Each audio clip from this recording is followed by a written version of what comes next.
The following story has been brought to you by StoriesToInspire.org. Because I tell you the truth, if they would know it was the inside of our people, they would be amazed. Because I, every time, deal with the inside of our people, and I'm one on the team, and I'm amazed. Let me tell you where I'm coming from. I told you that I teach a 12th grade class in high school every day. And you know, last week when we had the $1.5 billion Powerball, so I had to use that to break open a certain point on Hashkafa with the guys. And I gave him the dirashah that I gave him, which is the speech that we heard last week, how Hashem could take anyone at any second and give them anything He wants. Anyone. And He proved that to us last week for all those that ever questioned that such a thing was possible, to make someone a billionaire overnight. But then I told the guys, I said, guys, if you win, what would you do with the money? Nobody tell me. I want everybody to take out papers and just put your name on the top and write down exactly what you would do with the money. And believe me, ladies, each guy in my class, they were already spending the money before they bought the ticket. They were certain they're winning. There's no question they're winning. One kid told me, he said to me, Rabbi, I'll tell you the truth. God should send the Powerball, $1 billion Powerball more often. This is the first week I prayed in a long time. I prayed this week like Kippur. He said, I'm telling you, Rabbi, I'm winning. Don't even bother buying a ticket. It's mine. I said, listen, I'd rather you win. Remember who your Rabbi is. We gave out papers, and everybody started writing a list. And I'm telling you, ladies, we started this at 10:35. Class breaks, recess is at 11 o'clock. They sat until 11:15, writing, and they wouldn't, not even for recess. You want to hear something amazing? Amazing.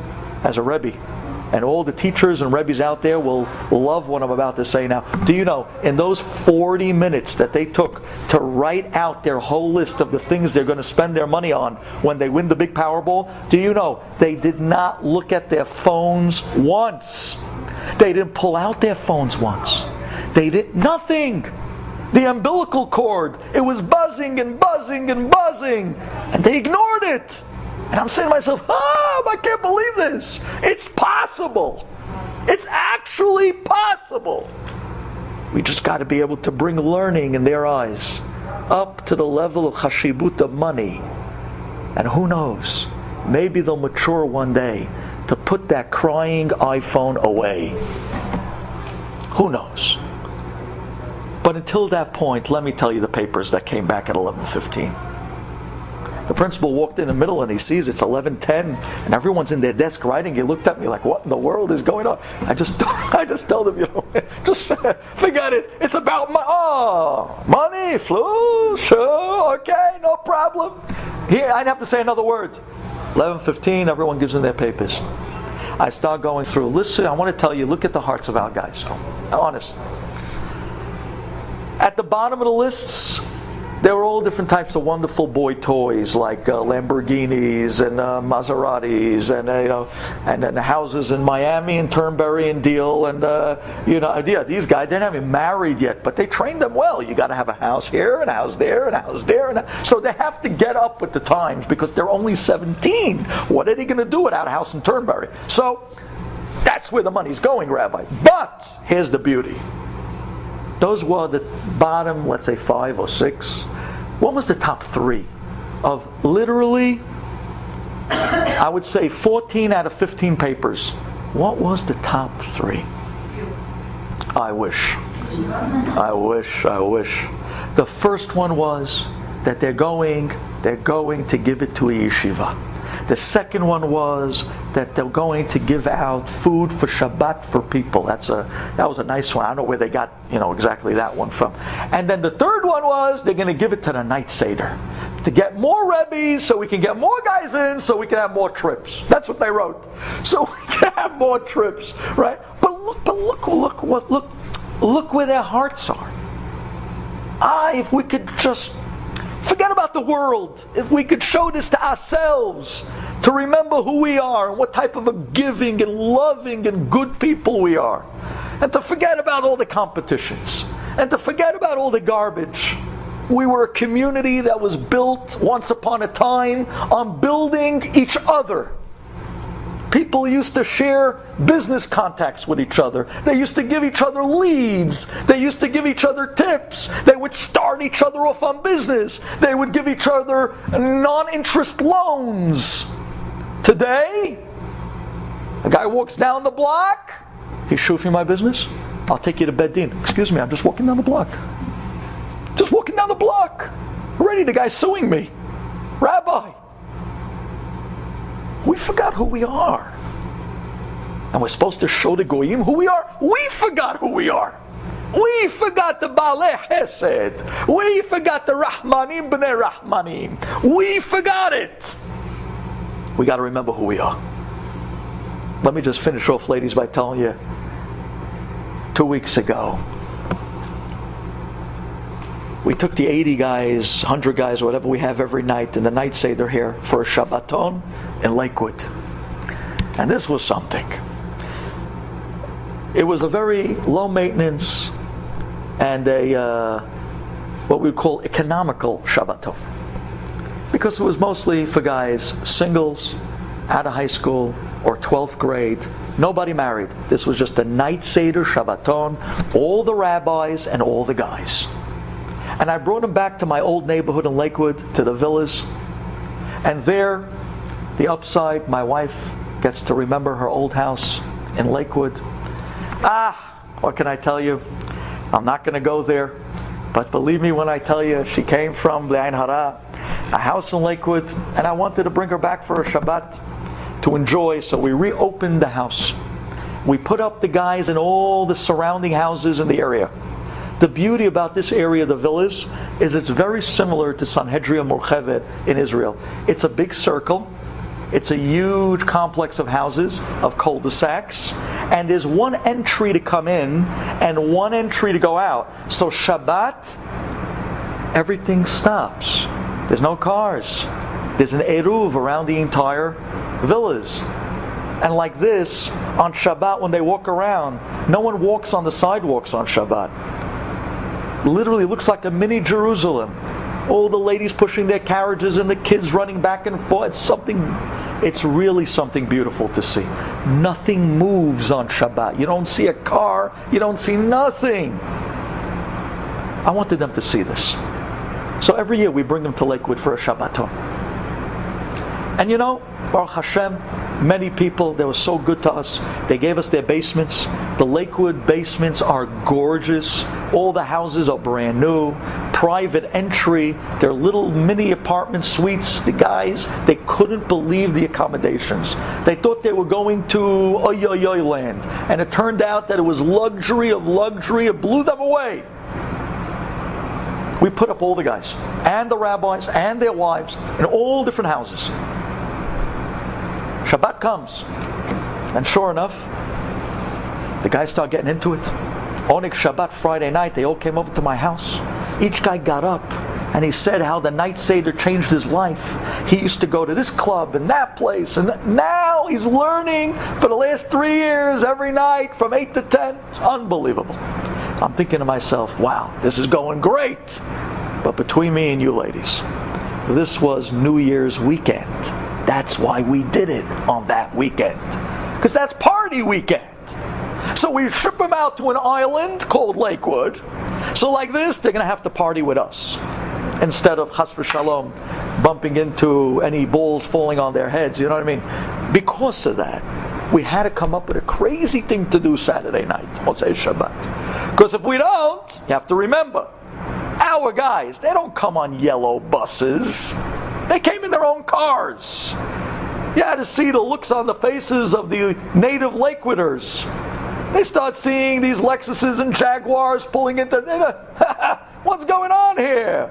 They literally, they thought like, I don't know, the president of South Africa was coming to the Lakewood villas. It was a whole entourage. If we don't come up with something great, Shabbat's over, they're gone. Gone to the city or wherever. So what do we do? So I said to him, guys, listen, we have something planned for you tonight. I'm telling you, off the charts. Besides the kumsitz, and we have a guitarist and a violinist, and we have every type of food you can imagine. We'll have a malka. But one thing, you guys, don't dare miss. Right after Shabbat, I'm taking you to one of the great rabbis at Lakewood, one of the Rosh HaYeshiva. Yeah, Rabbi, so no, wait. You're going to love it.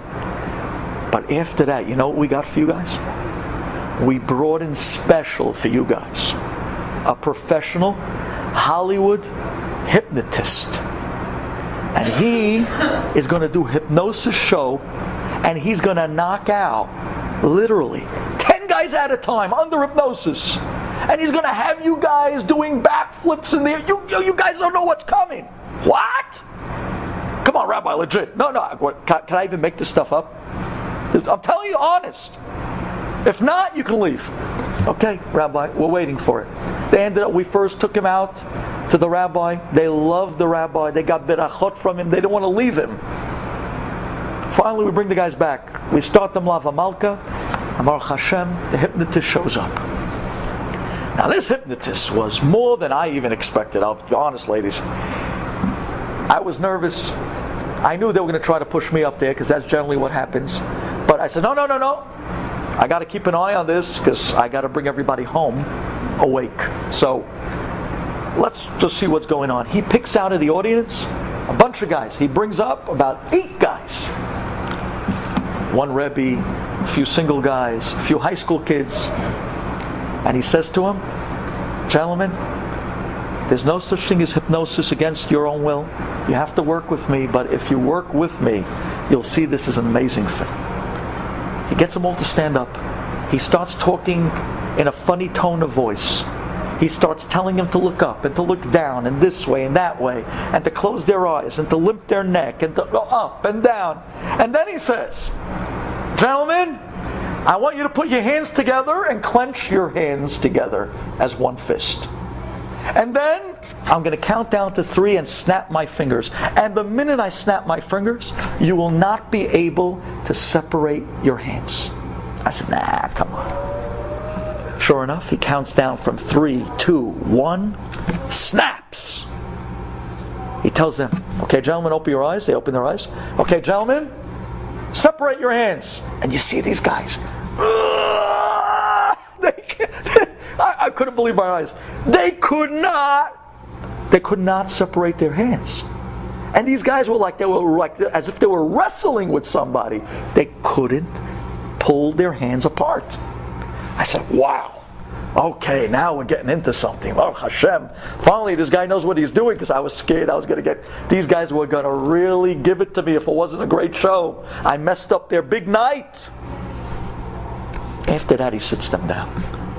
After that, he knocks them all out. Now, ladies, at the end of the show, he tells them to stand up under hypnosis, and he tells the crowd, I'm going to tell all the guys that their right foot is cemented to the ground.